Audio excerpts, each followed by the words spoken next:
अल्हम्दुलिल्लाह मैं साइप्रस से आगे मूव हो चुका हूँ और इस टाइम मैं जो है वो सर्बिया में हूँ और सर्बिया एयरपोर्ट पे हूँ। जिस तरह आप जो है मेरे बैग पे भी देख रहे होंगे, जो है वो आपको व्यू जो है वो दिखाई दे रहा होगा।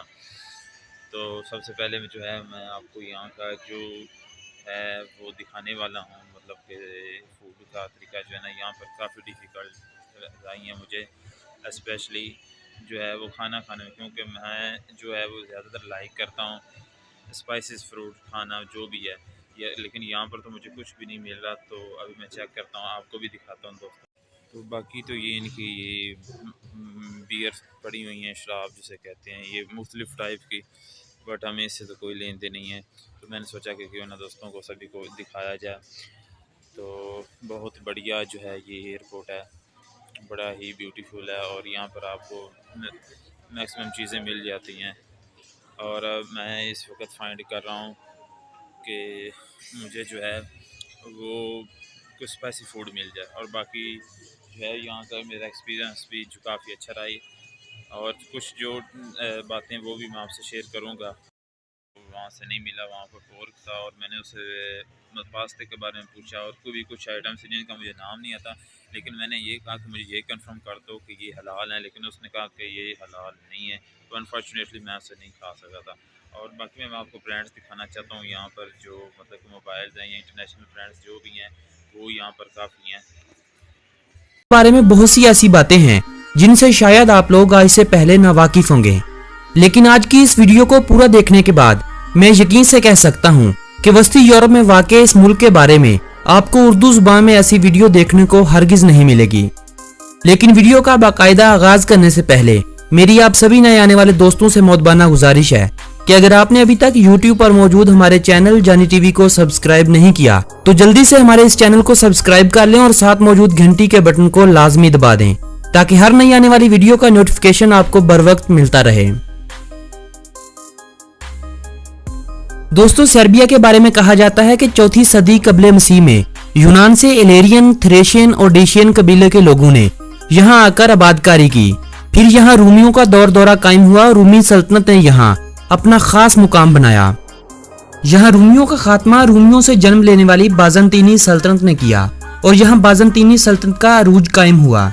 6वीं सदी ईस्वी में यह इलाका बोईकी के नाम से मशहूर हो गया।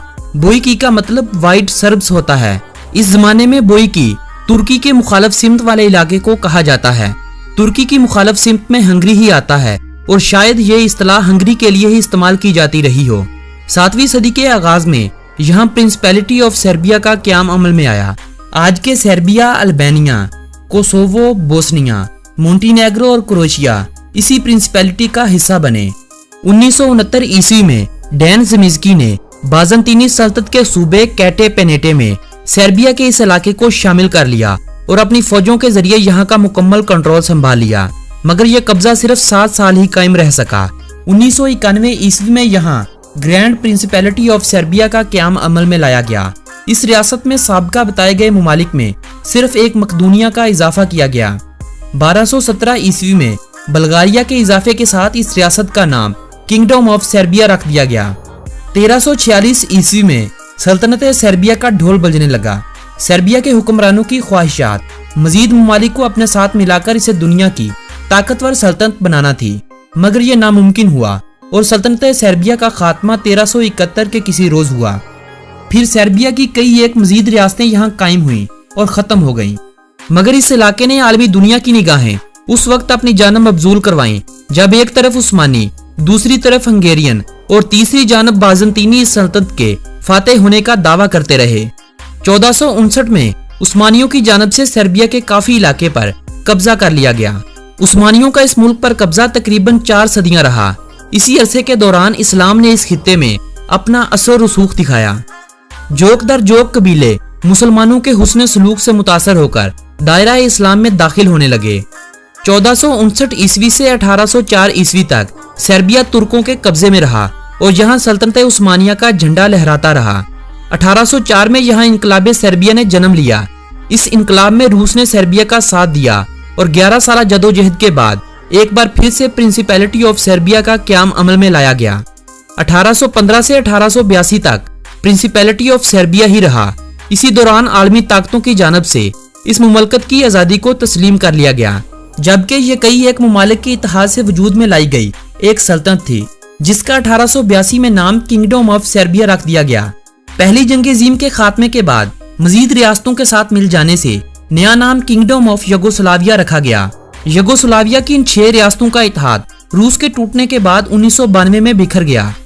इन 6 रियासतों में 4 रियासतों ने दोबारा इत्तेहाद कायम किया, जबकि 2 ने अलग अलग होना ही मुनासिब समझा। सर्बिया और मोंटीनेग्रो ने 1992 में इत्तेहाद से एक हुकूमत कायम की जिसे दुनिया वफाकी जमहूरिया यूगोस्लाविया के नाम से जानती है। 4 जनवरी 2003 को सर्बिया और मोंटीनेग्रो ने वफाकी जमहूरिया यूगोस्लाविया का खात्मा कर दिया और दोबारा से नए मुआहदों के जरिए एक नए नाम से इस मुल्क को मुतारफ करवाया। इस नए नाम को इन ममालिक ने रियासती इत्तेहाद सर्बिया और मोंटीनेग्रो का नाम दिया। 21 मई 2006 को इतवार के एक रोज मोंटीनेग्रो की आवाम ने 55.5% की शरह से अपनी आज़ादी के हक में वोट डालते हुए अपनी आज़ादी का ऐलान कर दिया। 5 जून को उनका ये इत्तेहाद खत्म हुआ और मोंटीनेग्रो दुनिया में एक आज़ाद और खुद मुख्तार मुल्क की हैसियत से अपनी पहचान बना गया, जबकि कोसोवो का वो इलाका जहां 90% मुसलमानों की आबादी थी अपनी आज़ादी हासिल करने में नाकाम रहा। 17 फरवरी 2008 को कोसोवो की नेशनल असेंबली में कोसोवो की सर्बिया से आज़ादी का ऐलान कर दिया गया। दुनिया के 111 ममालिक कोसोवो की आज़ादी को तस्लीम करते हैं, जबकि रूस हमेशा से सर्बिया का साथ देता आया है और रूस ने सर्बिया को बताया है कि किस तरह हमने क्रीमिया में मुसलमानों की अक्सरियत को खत्म कर दिया और उन्हें सिर्फ एक अक़लियत बनाकर रख दिया था। इसी सोच को सोचते हुए सर्बिया ने कई बार कोसोवो पर हमले किए, मुसलमानों पर जुल्म के पहाड़ ढाए गए, मगर वो आज तक मुसलमानों के जज्बे को मात नहीं दे सके।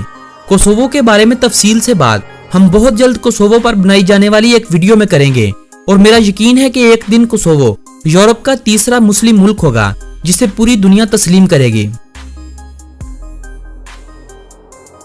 जमहूरिया सर्बिया यानी रिपब्लिक ऑफ सर्बिया, जिसका लुग़वी मानी सर्ब लोगों की जगह है, इस मुल्क का कुल रकबा 77,474 मरबा किलोमीटर है। याद रखें, इस रकबे में कोसोवो के रकबे को शामिल नहीं किया गया और इस लिहाज से सर्बिया रकबे के लिहाज से दुनिया में 115वें नंबर पर आता है, जबकि इस मुल्क की आबादी 70,40,272 अफराद पर मुश्तमिल है और आबादी के हवाले से इस मुल्क का दुनिया भर में 104 नंबर है। सर्बिया के बारे में अगर दिलचस्प हकाइक की बात की जाए तो सर्बिया में लड़कों और लड़कियों के नामों के आखिरी लफ्ज बिल्कुल तुर्कों और बल्गारियों की तरह होते हैं। जैसे तुर्कों के ज्यादातर नामों का इख्तिताम ओग्लो पर, बल्गारियों का ईव और ओव पर होता है, वैसे ही सर्बियन के ज्यादातर नामों का इख्तिताम IC और IX पर होता है। सर्बिया दुनिया में रास्पबेरी पैदा करने वाला सबसे बड़ा मुल्क है। पूरी दुनिया का 95% रास्पबेरी फ्रूट सर्बिया से आता है। सिर्फ यही नहीं, साल 2017 में सर्बिया ने जो दुनिया में सबसे ज्यादा फ्रूट एक्सपोर्ट किए वो खुश्क बेर, सेब, नाशपाती और आलूचा थे। साल 2017 में सर्बिया का इन चीजों की एक्सपोर्ट के हवाले से सबसे बड़े ममालिक की फहरिस्त में शुमार हुआ था। शॉर्ट सा डॉक्यूमेंट्री वीडियो थी, तो उम्मीद करता हूँ आप सभी दोस्तों को पसंद आया होगा। इसमें मैंने सारी जितनी भी मेरे पास नॉलेज थी मैंने आपको वो बताई है, जो जो फैक्ट्स थे वो सारे बताए हैं। उम्मीद करता हूँ वीडियो पसंद है। अगर वीडियो पसंद है तो वीडियो को लाइक शेयर, चैनल को सब्सक्राइब जरूर करें। मिलते हैं नेक्स्ट व्लॉग में। God bless you.